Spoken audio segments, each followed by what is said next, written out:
destin de grandes souveraines d'Égypte, des souveraines d'Égypte qui ont vécu au Nouvel Empire, c'est-à-dire entre 1005 et 1000 avant notre ère. C'est l'apogée de l'Égypte, c'est l'âge d'or de cette civilisation. Alors, nous aborderons le cas Hatshepsut, la plus célèbre des reines pharaons, qui a vécu pendant 22 ans, puis le destin de la reine soleil, Néfertiti, qui a contribué certainement, aux côtés de Akhenaton, à cette réforme politico-religieuse qui a été unique dans l'histoire égyptienne. Ensuite, je rendrai hommage à la grande épouse royale, Néfertari, la grande épouse royale de Ramsès II. Que serait Ramsès II sans son épouse Néfertari, pour laquelle il a consacré deux des plus saisissants monuments de l'Égypte pharaonique. Mais avant de commencer à vous parler des reines d'Égypte, je voudrais insister sur quelque chose qui me semble très important, car là aussi, depuis quelques années, on se penche sur le statut des femmes égyptiennes qui avait été mal interprété dans l'égyptologie classique.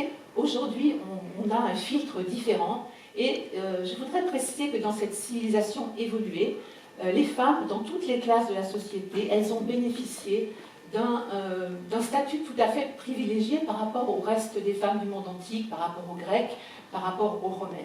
Elles ont eu accès, par exemple, à toutes sortes de métiers qui, partout ailleurs, étaient réservés aux hommes. Dès le 3e millénaire, vers 2900 avant notre ère, on a connaissance d'une reine qui s'est fait bâtir une pyramide Meritnate, qui a peut-être été pharaon, et à l'Ancien Empire, donc au 3e millénaire, eh bien, on trouve une femme amirale, une femme garde des sceaux, une femme doctoresse qui a créé un collège d'obstétriciennes. Et on le voit également dans les papyrus qui nous sont parvenus, papyrus juridiques, qui nous le confirment. Ces femmes étaient ni sous tutelle, ni sous curatelle, contrairement aux Grecs et aux Romaines. Elles avaient un plein statut juridique. Elles pouvaient donc exercer toutes sortes de fonctions, toutes sortes de métiers, et également, elles pouvaient reprendre leur dot en cas de séparation, être à la tête de grands domaines, être parfois même divine épouse d'Amon, le dieu dynastique, c'est-à-dire au plus proche de la religion égyptienne.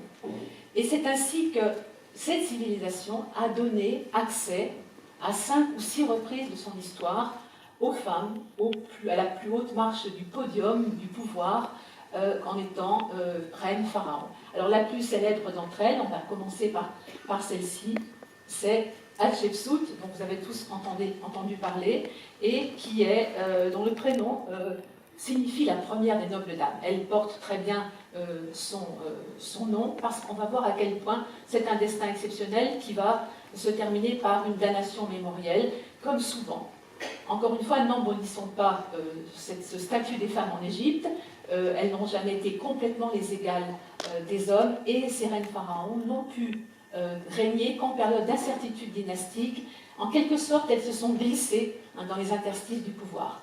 En revanche, Hatshepsut, c'est celle qui a régné le plus longtemps de ces reines pharaons, pendant 22 ans d'un règne qui est marqué par la prospérité, par la paix, par des expéditions scientifiques et par une très intense fièvre bâtisseuse. Alors, elle est la fille d'Armès, une grande épouse royale, et de Thoutmôsis Ier. Et sur 345, encore une fois, pharaons, seuls 5 ont accédé au pouvoir suprême. Son règne, en tout cas, est le plus long de ces reines pharaons.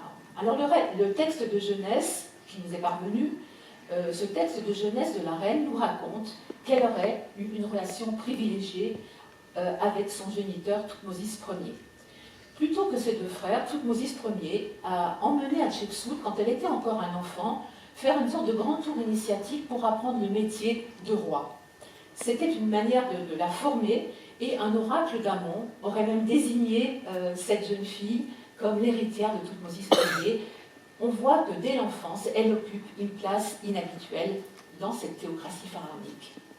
Mais à la mort de son père, elle doit épouser, c'est la tradition, son frère, Thoutmôsis II. Il a environ 12 ou 13 ans, elle aussi, et il n'est pas de sang royal, de lignage royal. Elle est la seule à être de lignage royal parce que son père, ses frères sont morts, et Thoutmôsis II est le fils d'une épouse secondaire. Alors ils vont donc concevoir une fille, la princesse Néferoué, et l'histoire se répète. Il n'y a pas d'héritier mâle. parce qu'il n'y a pas de loi salique en Égypte, mais le pouvoir se transmet tout de même de père en fils. Et donc, elle va se plier en quelque sorte à la tradition, elle devient grande épouse royale. Mais Thoutmôsis II meurt seulement après 3 ans de règne, et encore une fois, elle n'a pas conçu d'héritier, l'histoire se répète. Déjà, cette femme qui est une fille politique, qui a donc été formée donc très jeune au métier de régner, en somme, elle doit, en somme, c'est une jeune veuve de 16 ans, et elle doit accepter, là encore, la tradition. Qui va succéder à Thoutmôsis II? Eh bien, c'est Thoutmôsis III, qui lui aussi est issu d'une épouse secondaire, mais il a 2 ou 3 ans. Et elle va l'élever comme sa tante, et à la fois sa belle-mère. La généalogie égyptienne est assez compliquée, sans doute avec affection et protection. Elle va gouverner comme régente pour le compte donc, de ce neveu qui est trop jeune, et elle va tout naturellement assurer cette régence, parce que, comme je vous le précisais, c'est la seule qui a du sang royal qui coule dans les veines. Mais en l'an 7 du règne de Thoutmôsis III, là vous la voyez encore dans sa fonction de reine et de régente, suivie de sa fille Néferouré, et ce détail est important, voilà ici sa fille Néferouré, et Hatshepsut, ce détail est important parce qu'on va voir que lorsqu'elle va se faire couronner pharaon, elle va endosser la fonction masculin, et sa fille va constituer l'élément féminin qui doit accompagner la fonction de pharaon. Néfertiti fera exactement la même chose avec sa fille. Lorsque Néfertiti va offrir au dieu soleil Aton les offrandes traditionnellement réservées aux hommes, elle sera suivie par sa fille, parce que dans la théocratie pharaonique, aucun pharaon ne peut régner en célibataire. Il faut toujours qu'il y ait les 2 polarités, masculine et féminine. Donc très vite, cette femme qui est ambitieuse, mais dans le bon sens du terme, et qui est certainement, qui a une vision politique, elle se rend compte que la régence aura une fin. Quand Thoutmôsis III arrivera à l'âge de régner, donc il sera en âge de régner, eh bien Hatshepsut sera reléguée, entre guillemets, au harem parmi les veuves, parmi une jeune veuve, mais celles qui ont été grandes souveraines royales. Alors elle va franchir une ligne décisive, et qui est tout à fait passionnante. Elle va se faire couronner pharaon. Se faire couronner pharaon, ça veut dire prendre les titres, la titulature royale complète, les 5 noms, et elle va également porter la ceinture, avec la queue de taureau à la ceinture. Elle va porter le némès, que vous voyez ici, qui est donc cette coiffure qu'on retrouve sur le sphinx, par exemple, et sur le masque de Toutankhamon, qui est une coiffure de pharaon, qui est donc la marque du pouvoir au masculin. Elle se fait donc couronner pharaon, mais ce qui est très intéressant, c'est qu'on va le voir tout au long de l'évolution de son règne, elle va jouer sans cesse sur la fluidité de genre. C'est-à-dire, ce qu'on appelle aujourd'hui la fluidité de genre, et qu'Hatshepsut va particulièrement bien employer. Au début de son règne, vous voyez, elle porte encore une longue robe féminine ajustée, et le némès qui est donc la marque du pouvoir pharaonique au masculin. Et bientôt, elle portera aussi l'uréus au front, la barbe au postiche et les sceptres, autant de régalia qui sont évidemment associés au pouvoir masculin. Et on va assister à un glissement progressif de son image. Vous la voyez ici donc avec cette robe. Et puis, progressivement, elle va se masculiniser par des détails. On voit encore ici une ébauche de poitrine et le pagnelon des hommes. Il y avait ici un uréus qui a été brisé dans le cadre de la damnation mémoriale dont elle va faire l'objet à la fin de sa vie, et elle porte encore le némès. Vous voyez donc, progressivement, les éléments féminins vont disparaître, et elle va toujours combiner ces 2 éléments. Son grand modèle, c'est Néferu-Sobek. C'est l'une des reines pharaons dont on est sûr qu'elle a bien été pharaon. Pourquoi? Parce qu'on n'a pas beaucoup d'éléments la concernant, mais on a ce buste qui a disparu, qui était à Berlin, qui a disparu pendant la guerre et qui porte le némès. Elle aussi a pris les 5 noms de pharaon. Donc Hatshepsut a déjà de grands modèles avant elle, en tout cas certainement d'autres que nous ne connaissons pas, et cette Néferu-Sobek qui a vécu à la fin de la 12e dynastie, mais encore une fois dans une période de trouble. le pouvoir au féminin, le pouvoir suprême, se prend un peu dans les moments d'incertitude dynastique, en se glissant, comme je le disais, dans ces interstices où on peut encore régner. Donc vous voyez, ce glissement progressif de son image va arriver à un corps qui se masculinise. On la montre plus massive, ses seins sont gommés, et même avec les années, elle va opter pour une fiction masculine, mais tous les Égyptiens savent bien sûr qu'elle est une femme, et c'est toujours sans excès de virilité. Elle ne cache jamais qu'elle est une femme, et elle va toujours encore jouer avec les textes sur cette fluidité de genre, avec des pronoms féminins, des pronoms masculins, des épithètes féminines, des épithètes masculines. Elle est en somme Madame le roi, elle est fille de Ré, et elle est roi de Haute et Basse-Égypte. Donc elle va toujours jouer avec le féminin et le masculin, et elle doit se conformer. Pourquoi se fait-elle représenter comme ça au fil des ans? Car elle doit sans cesse affirmer sa légitimité, qui lui est sans doute contestée. Ce qui veut dire qu'elle va devoir se masculiniser parce que l'iconographie traditionnelle des pharaons, vous la connaissez tous, elle est au masculin. Et que se passerait-il si elle se faisait représenter en femme? Sans doute serait-elle contestée, et pire encore, une jeune veuve de 16 ans, un roi qui a 3 ou 4 ans, eh bien, il pourrait très bien être destitué par un entourage très ambitieux ou par des pays vassaux qui sont toujours prompts à se rebeller aux frontières de l'Égypte. Il faut donc affirmer pour cette femme sa masculinité symbolique, de la fonction. Mais encore une fois, elle ne cache jamais qu'elle est une femme. Alors là aussi, il faut revenir, je vous parlais de relire les éléments que nous connaissons longtemps dans l'égyptologie. On a lu, on a conclu que c'était une femme, alors, beaucoup d'adjectifs comme ambitieuse, elle a usurpé le pouvoir à toutes nos histoires. Absolument pas, il n'y a pas d'usurpation du pouvoir, c'est une co-royauté, c'est peut-être la seule co-royauté qui ait existé en Égypte. Elle n'écarte pas son neveu, il y a 2 rois à la tête de l'Égypte, elle et toutes nos histoires.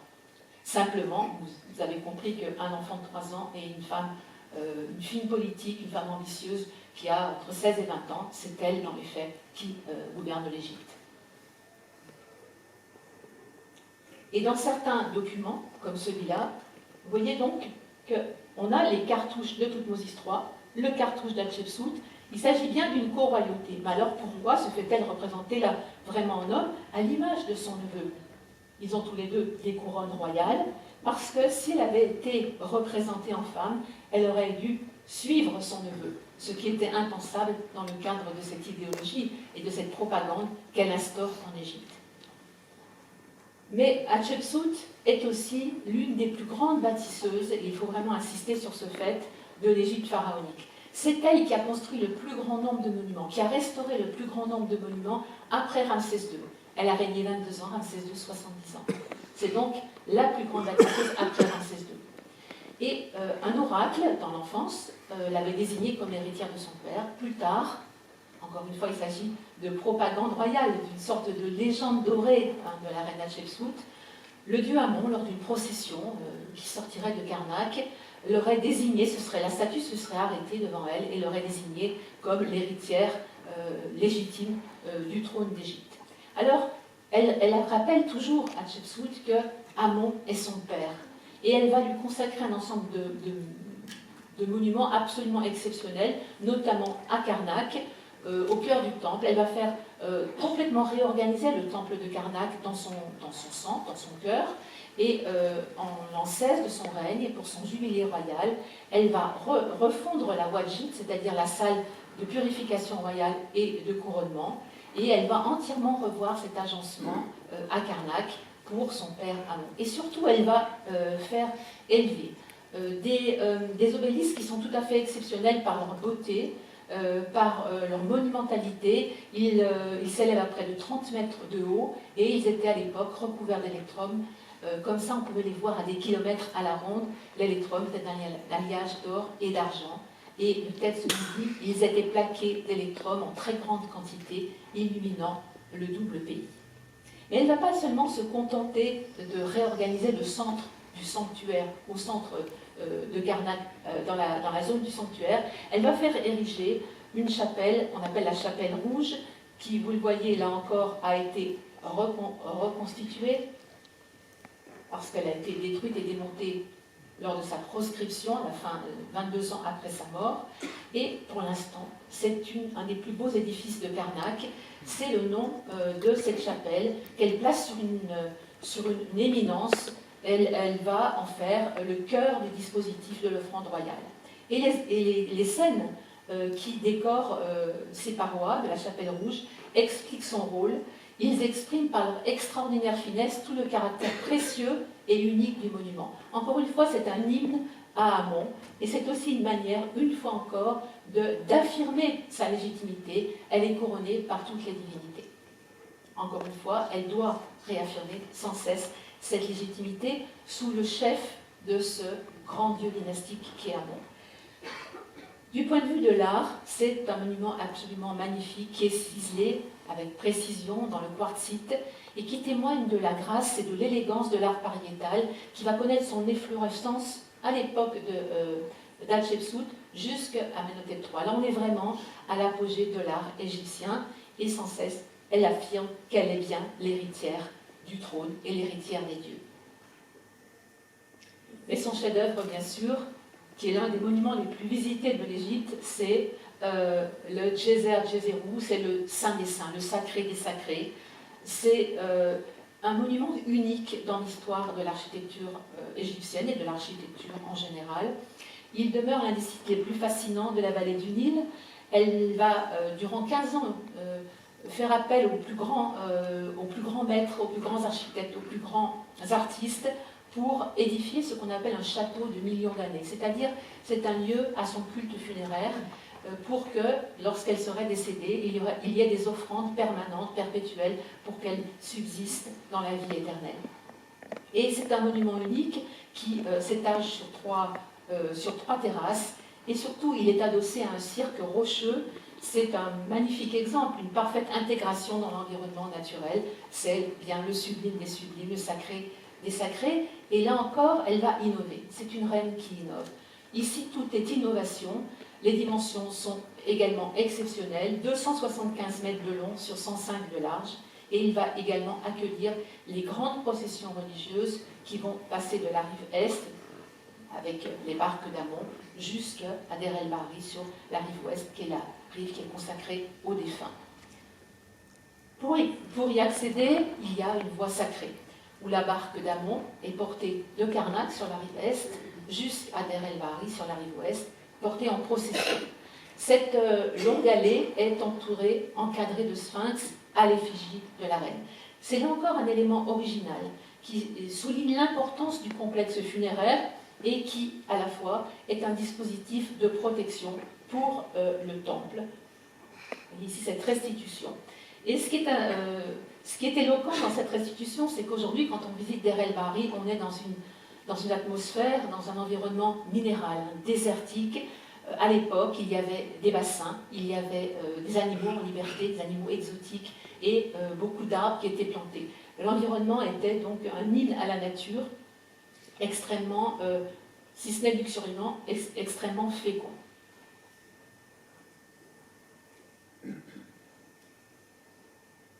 Alors voilà l'un des sphinx qui a été reconstitué lui aussi après avoir été brisé, sphinx, comme vous l'avez vu, qui faisait partie de cette longue allée de protection et qui confirmait encore une fois sa légitimité.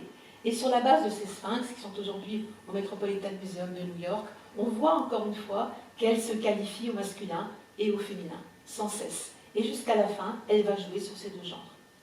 Car elle n'oublie jamais qu'elle est une femme, qu'elle est une mère, qu'elle est aussi un pharaon. Et c'est dans ce temple exceptionnel que nous est raconté à la manière d'une bande dessinée l'expédition au pays de Punt. Le pays de Punt, c'est la terre divine, sur les côtes de Somalie. C'est un périple maritime qui n'a rien de guerrier. C'est un périple maritime d'exploration. C'est un périple maritime qui a pour visée une visée économique, d'indépendance économique. Là aussi, à Hatshepsut, elle va innover. Elle va faire construire et équiper 5 navires, les plus grands jamais bâtis, et qui vont partir de la mer Rouge pour aller jusqu'aux côtes de la Somalie. Les émissaires qu'ont-ils pour mission? Ils ont pour mission de ramener des produits rares, de l'or, de l'ivoire, mais surtout, entre autres raretés, des arbres encens. Chaque jour, dans tous les temples égyptiens, des quantités très importantes d'encens étaient brûlées pour les divinités, pour le culte quotidien des divinités, et l'Égypte n'était pas indépendante, parce que c'est économiquement vis-à-vis de ce produit rare et coûteux. Donc Hatshepsut va diligenter une expédition pour ramener de ce pays de Punt des arbres à encens qui seraient acclimatés à l'Égypte. Et c'est ce qui va se passer. Elle va donc faire ramener ces arbres encens que vous voyez par ses émissaires. Il va y avoir un échange de cadeaux. Elle va aussi faire ramener des animaux exotiques qu'elle affectionne pour une sorte de parc avec des girafes, des lions, etc. Et on voit ces animaux qui sont ramenés. L'encens est un produit à la fois rare, coûteux, mais qui est lié à une forme de religiosité très importante. Brûler de l'encens, c'est attirer les divinités dans le temple.